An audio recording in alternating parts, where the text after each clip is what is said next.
una desescalada semántica.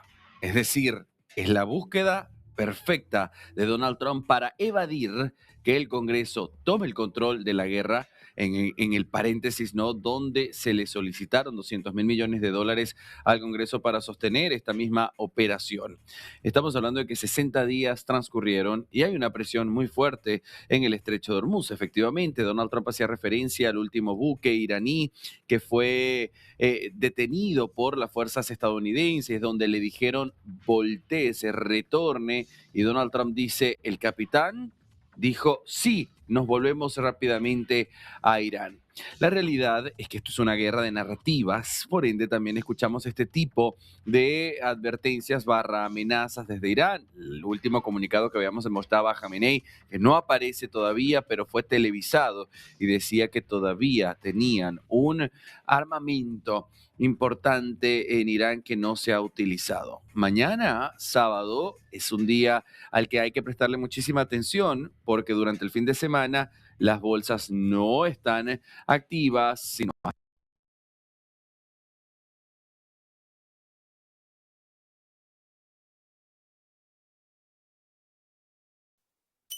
hasta el día lunes, por ende, y lo hemos visto en las jornadas anteriores durante estos 60 días, que el fin de semana es en el momento en el que se actúa con mayor fuerza. Y no podemos olvidar que Donald Trump dijo, no more Mr. Nice Guy. Habría que ver si esto es presión disuasiva o si piensa de alguna manera reactivar las acciones militares sobre Irán. Hablemos de la ley de poderes, hablemos de eso que hoy enfrenta al Congreso y a Donald Trump, porque hoy la pregunta no es ni siquiera cuándo la guerra va a terminar, la pregunta es quién está dominando la guerra hoy, Donald Trump o es el Congreso quien lo va a hacer de ahora en más. Vamos a mirar estas placas que el equipo de producción ha preparado para nosotros y así juntos entender en qué consiste esta ley de poderes de guerra. Es la resolución de los poderes de guerra desde 1973. ¿En qué consiste? En que limita el poder del presidente para comprometer tropas de combate en conflictos armados. Todo esto sin una supervisión activa del Congreso Nacional, creada durante la guerra de Vietnam para asegurar un juicio colectivo, que por cierto, Donald Trump en su discurso de reciente del Forum Palm Beaches decía que en las otras guerras duraron años. ¿Cómo era que esperaban que él terminara realmente esta guerra en 6 semanas? Bueno, un poco de las contradicciones, ¿no? Por un lado, esto de decir que es una guerra, por otro lado, decir que es una operación militar especial. Bueno, hay un límite de 60 días que termina hoy, o bueno, si entramos en algunos cómputos operacionales, también pudiera ser en la jornada de mañana. El presidente puede comenzar acciones militares, pero debe detenerla tras 60 días, al menos que el Congreso declare la guerra formalmente. El Congreso no va a hacer eso ahora porque de hecho parte del Congreso está muy reticente, está en rechazo a esta misma guerra, una guerra que ellos consideran que ha sido innecesaria y donde Donald Trump se ha enfrascado en insistir en que es una guerra doméstica. ¿Por qué? Porque afecta a los Estados Unidos. Donald Trump, de hecho, lo dijo también en este discurso reciente de Palm Beach, cuando dijo que si Irán tenía capacidad nuclear, si llegaba a tener capacidad nuclear, iba a acabar con Israel, iba a acabar con Europa y posteriormente con los Estados Unidos.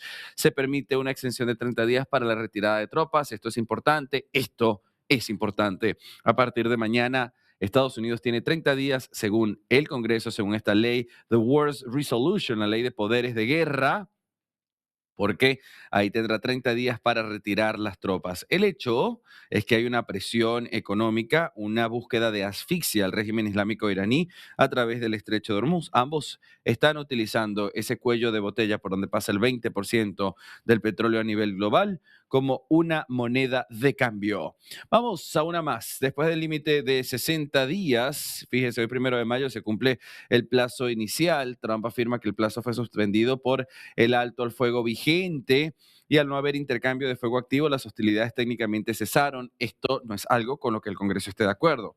Es importante entender que hay congresistas quienes dijeron ante esta misma línea, no es así, un cese al fuego no quiere decir fin de la guerra. Un fin a las hostilidades no habla realmente de un fin de la guerra.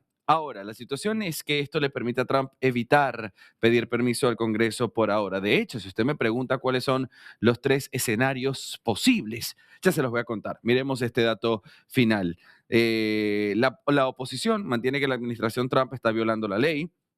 Se lo vengo anunciando a usted. Argumentan que mantener una flota naval impidiendo el comercio de Irán es una hostilidad activa. De hecho, Donald Trump lo acaba de reafirmar. Dice, tenemos a nuestra fuerza naval en el estrecho de Hormuz y dijo, this is blockade. Esto es un bloqueo.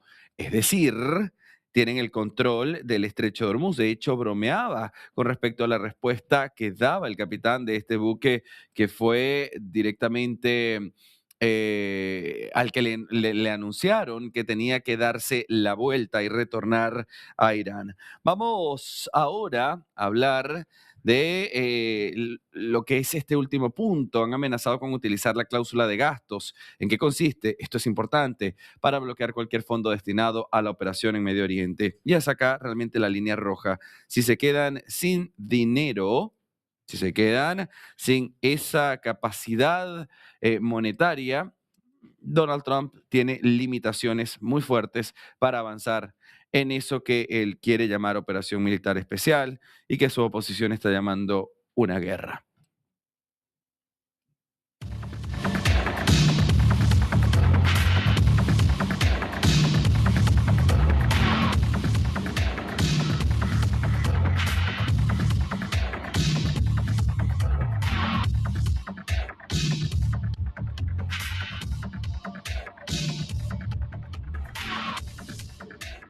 Bueno, Latinoamérica. Por otra parte, hoy 1 de mayo, también ocurre algo importante.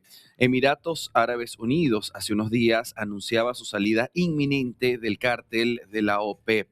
¿Sí? De la Organización de Países Exportadores y Productores de Petróleo.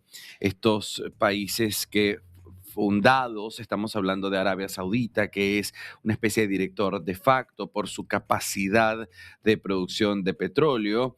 Esta misma funcionaba como directora de facto sobre los otros países como Emiratos Árabes Unidos, hablamos de Kuwait, hablamos de Venezuela. También que Venezuela de alguna manera ha quedado allí, puesta a una esquina, porque si bien es el país que está comprobado, es el país con mayor capacidad de recursos petrolíferos, la realidad es que Venezuela hoy está sin producción y ya entendemos la situación de Venezuela. Entonces, no cuenta en este momento como un miembro con un rol activo y determinante. El rol activo y determinante ahora lo tiene Emiratos Árabes Unidos, que Emiratos Árabes Unidos se ha cansado de tener que seguir las cuotas de producción establecidas por Arabia Saudita. Emiratos Árabes Unidos es aliada militarmente a los Estados Unidos, aliada a Israel. Entonces, hablamos de un Emiratos Árabes Unidos que decide directamente renunciar a la OPEP. Y esto, ¿cómo lo podemos leer? Primero hay que entender que está OPEP, países base, y después la OPEP Plus. Si lo vemos con este mapita en pantalla, lo vamos a entender mucho mejor, mucho más rápido. Acá están los países OPEP y OPEP Plus. OPEP son los países oficialmente, los de raíz. Entre estos se encuentran Venezuela, Arabia Saudita, Kuwait, Irán, Irak. Estos son miembros fundadores desde 1960 y, por supuesto, Emiratos Árabes Unidos actuales, los que forman parte hoy de esta misma OPEP Plus. Vamos a pasar a la siguiente. Vemos allí los países que se suman. Es Rusia, un importante determinante actor, Kazajistán, Malasia, Omán, que es aliado de los Estados Unidos, Sudán del Sur, Sudán y Sudán del Sur, México también entra. Ha habido países como Ecuador que entran y salen en OPEP Plus. Estos son países que no tienen la capacidad de sacudir ni establecer precio de petróleo, por ejemplo, pero que sin duda alguna forman parte del trabajo de esta organización. Entonces, para que entendamos juntos, a ver, tenemos una placa más, me indica el equipo de producción, no la quiero saltar antes de hacer la conclusión con usted. Ahora, ¿Qué vemos en pantalla? Los países pasados. Ecuador salió, por ejemplo, en el 2020, se lo adelantaba. Angola salió en el 2023. Qatar quedó suspendido en el 2019. Indonesia también en el 2016. Ahora, teniendo ya este panorama de lo que es la Organización de Países Exportadores de Petróleo, productores y exportadores de petróleo, fíjese que tenemos que hablar de esta salida. ¿Cómo impacta la salida de Emiratos Árabes Unidos en el mundo? Principalmente para los Estados Unidos, le ofrece una especie de pañito con agua tibia a esa herida porque va a ofrecer mayor demanda, mayor oferta y a mayor oferta van a caer los precios. Entonces, esto habla de una caída de la inflación en los Estados Unidos que es tema importante para Donald Trump y sus elecciones de medio término, las midterms elections en noviembre, 3 de noviembre, pero analistas eruditos en el área dicen en corto plazo es un beneficio, mediano y largo plazo va a ser un problema. Primero, porque no se va a poder organizar de manera equitativa los precios del petróleo en el mundo y las caídas, seguramente las oscilaciones van a ser muy bruscas y un daño importante que ya está marcado por estos 60 días afectados en el estrecho de Hormuz, donde cientos y cientos de buques han quedado varados y que hoy lo siguen estando. Así que ahí vemos la importancia de un Emiratos Árabes Unidos que sale de esta organización y que se alinea más a los Estados Unidos y a Israel, por ejemplo. El tema es, y acá con esto cierro, está bien, se sale Emiratos Árabes Unidos, pasa de producir 4.5 millones de barriles diarios, que esa es la cuota permitida por la OPEP, dirigida por Arabia Saudita, que pasa los 9 millones de barriles diarios, es decir, la que más produce. Fíjese que si sale Emiratos Árabes Unidos y va y produce esta cantidad de petróleo, habrá que preguntarse por dónde los vas a transportar, porque el estrecho de Hormuz sigue bloqueado. Entonces habría que revisar si ese bloqueo se lo va a permitir, tomando en cuenta que está todo el despliegue importante de la Fuerza Naval de los Estados Unidos, y repreguntarnos si la fuerza de ataque de Irán, bombas marítimas, lanchas de velocidad y alcance, pues realmente tienen la capacidad para enfrentar a los Estados Unidos o es en efecto Estados Unidos, tal cual como decía Donald Trump, quien está al mando del estrecho de Hormuz. Se terminaron los 60 días para esta guerra. La Casa Blanca envía un comunicado de que ya no hay guerra. Donald Trump insiste en que no acepta la nueva propuesta para conversar porque ya no hay un líder con quien hablar. Emiratos Árabes Unidos se sale de la OPEP. El estrecho de Hormuz sigue bloqueado. Hoy Donald Trump dice, estamos muy bien, en una posición muy fuerte. Y un Mojtaba Khamenei, que es el hijo de Ali Khamenei, quien no aparece.